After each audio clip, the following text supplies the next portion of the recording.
حج اور عمرے کے آداب۔ اخلاص نیت سے حج اور عمرہ کرنا۔ حج و عمرے سے پہلے سچی توبہ کر لینا۔ احکام حج اور عمرے کو سیکھ لینا۔ دوسرے رفقا کو بھی مناسک اور آداب حج اور عمرہ سکھلانے کا اہتمام کرنا۔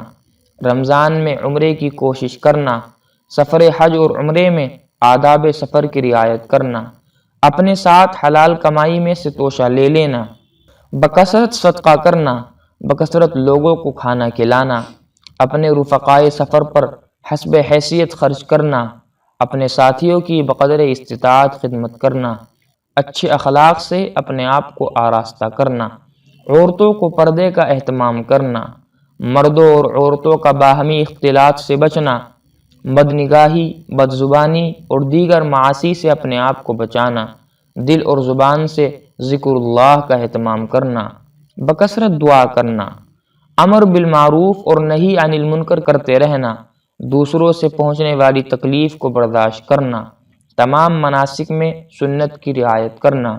حج سے پہلے یا بعد میں روزہ اطہر کی زیارت کرنا۔ حج سے فارغ ہونے کے بعد جلد وطن لوٹ آنا۔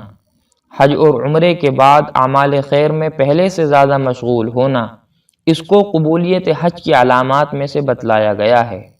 اللہ تعالیٰ سے دعا ہے کہ اللہ رب العزت ہم سب کو ان تمام باتوں پر عمل کرنے کی توفیق عطا فرمائے۔ آمین۔